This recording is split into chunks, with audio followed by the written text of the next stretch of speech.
We're adding a new section about email notifications with simple notification service in Lambda. And this is a little bit of a challenging section in the sense that there was a fair amount of changes in the Terraform configuration, and there's some changes in the code. That's a pretty complex change. So I'm going to try to first demo it, what the feature is, and then we'll look at the infrastructure through a diagram, which we'll look at shortly. And then we'll start poking around to see what changed from the code perspective. Okay, so the first thing to see what the behavior change is, this is the same app on To-Do. This is the final solution. I'm logged in as a particular user. I have not yet created any to-dos yet. So I'm going to create my first to-do. And hello world. I'm going to hit create. And creates the to-do. Nothing really changed. Behind the scenes, if I go to my email, I will have gotten a notification. Says, hey, you've been subscribed to some topic. To confirm, hit confirm. So I'm going to confirm it. And confirmed. Right. So the first time through, if you create a to-do, it actually doesn't send you a notification about the to-do. It just sends you a request for notification. So then I go back to the app, and then I'm going to type in hello world again, right? Now that right? And then go back to my email, and if it all works right, I will get another email saying to-do created was the subject, and the body was the, actually, I take it back. I actually got both.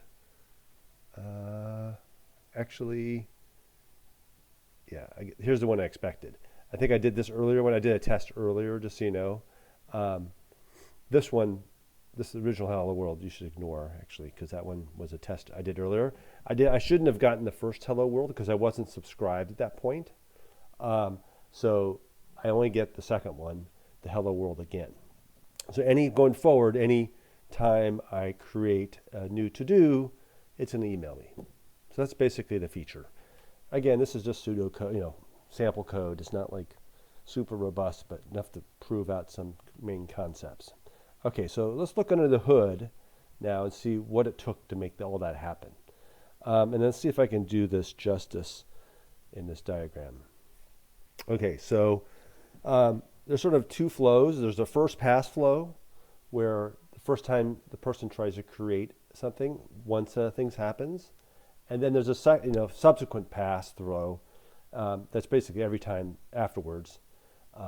And then there's one little step is only if you're confirmed, there's one step that happens. So if you're not confirmed, that step doesn't happen. Okay, so let's go through the whole thing. For the first pass, when I first created to-do, the endpoint, the ECS task itself, in the code, it actually goes to SNS, which is Simple Notification Service, and says, subscribe this user, basically. Okay. It then goes ahead and there's an entry in a DynamoDB table, a new one, called subscribers. It creates just basically an entry in that table to keep track that person's now subscribed. And then it creates a to-do, right? And essentially in terms of notification, so to-do's created. Let's continue the flow. Now, there's a Lambda function is also now created. That's new.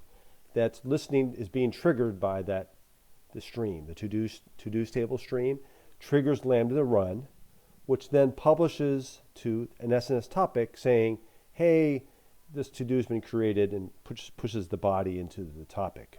Okay, so now on that first pass, nothing else really happens because that person isn't subscribed yet, hasn't confirmed their subscription. So that it pretty much dies at that point. What happens then behind the scenes, the user, when the subscribe happens separately, there's a request sent to their email, and they presumably confirm, right? So then let's go through a second pass scenario. The second pass scenario is I create the to-do. Because I've already subscribed, because it knows I've looked in this subscribers table, it's not going to do 1 and 2. It's going to go right to 3. It's going to create a to-do. It's going to trigger a Lambda function. Lambda function, again, publishes to the SNS topic. But this time, the subscription is now active. it's confirmed, right? And as such, the notification email gets sent.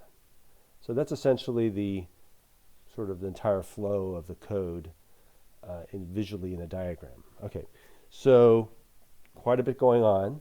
So let's now look behind the scenes and see how this all was accomplished. So let me pause for a second to get myself organized.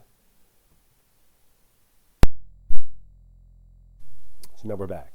So what we're looking at now, a lot of the new work was done in Terraform. So I wanted to kind of, and there was, the Terraform config started getting very long. So I broke it into modules. So there's some big changes in the Terraform here. So the main thing is there's still a main entry, but now we have two modules. One's called ECS and one is called Lambda to-dos create publish. And the ECS is essentially what was the old code for creating the ECS, the Elastic Container Service infrastructure. And this Lambda now is all the new Lambda for this one Lambda in particular. Okay, so the first change, and again, I'm not going to go through every line of this, but I'm going to try to cover the broad strokes of what changed. First of all, in the main, you will notice now there's the two modules right there. But first of all, one of the things I did was I went back in and I now create the tables through Terraform instead. It just got to be unwieldy to think of it any other way. So there's my to-dos table that was manually creating with the command line tool. Now it's here being created through Terraform. Likewise, I create the subscriptions table. Excuse me. I also now create the topic through, this is the SNS topic. So that's now being created through through a Terraform. Okay, let me check this off my list. So, okay, now there's another change here is in the modules under ECS in the main. Previously, we were doing all the policy work for ECS outside of Terraform, and that got to be unclumsy too. So I brought all the IAM work into Terraform. So one in particular, there was a custom policy which basically gave the ECS task the ability to work, just to run, right? And now one of the things that task needs to do is that task needs to be able to do a subscribe step. That was one of the steps in that diagram. I think it was like 2 or whatever it was. But basically, the ECS had to be able to send a subscribe to SNS. And that's what essentially what this is now doing. So that's another change. Okay. Another change is actually in, we have to actually go into the console to see it. So let me at least point it out.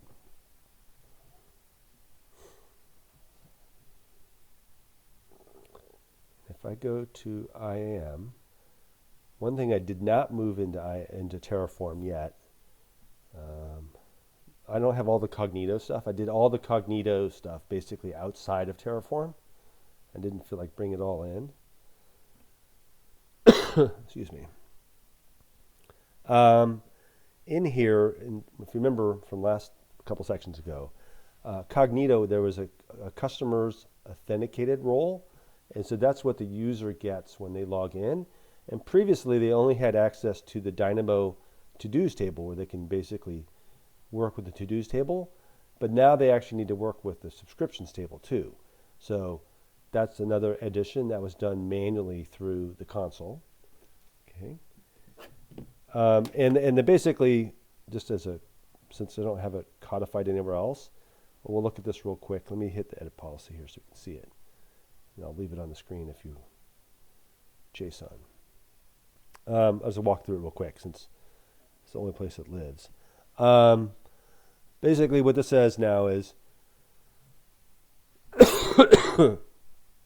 excuse me, this says that this whoever has this role, right, can do put item or get item against the subscriptions table, right?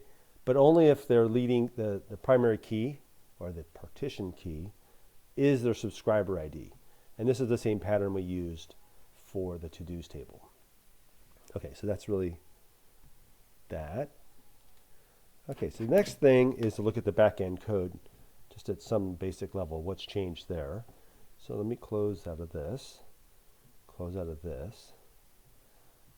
and go into the back-end code.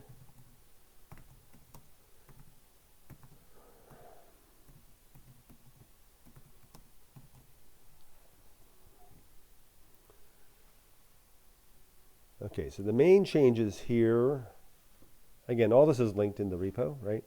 Go to the top here.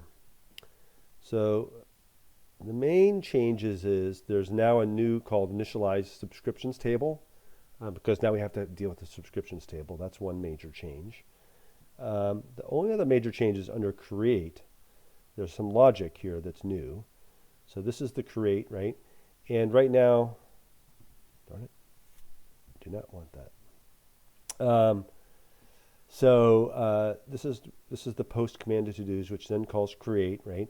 And the main thing it does, in this case, it initializes the subscription table because it has to work with that table. And then we basically try to do, the first step is we do a read against subscription to see if this user already has a subscription. And if they don't have a subscription, right, then we trigger off the SNS subscribe, we update the table, and then we continue on with the regular flow, which is creating the to-do. So that's the main changes in this code. Otherwise, it's basically the same code. Okay, that's the back-end code. And then, okay, so the next step is the Lambda business, right? So where this is defined is in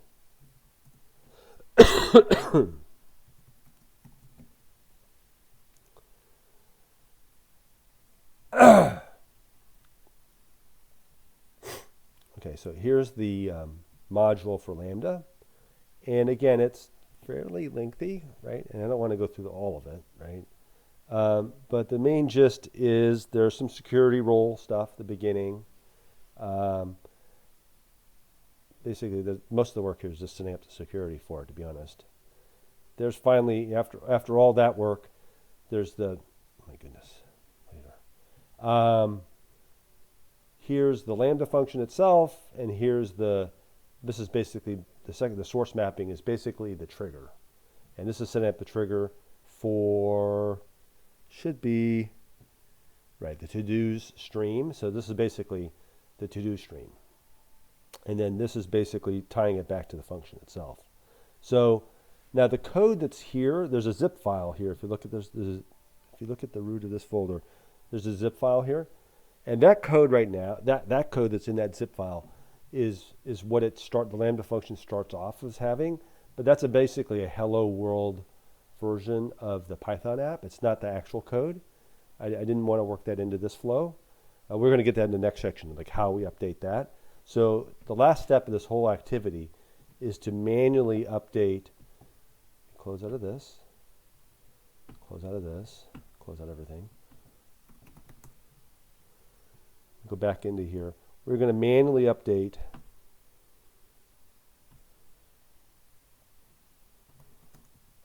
let me get to it. Go back to the console. We're going to find the Lambda function after we've built it through Terraform. We go into the Lambda function manually, and we'll see it here. And now I've already updated it, but if you were to come in here, you would see this being a hello world version of the Lambda function, would not be the final version.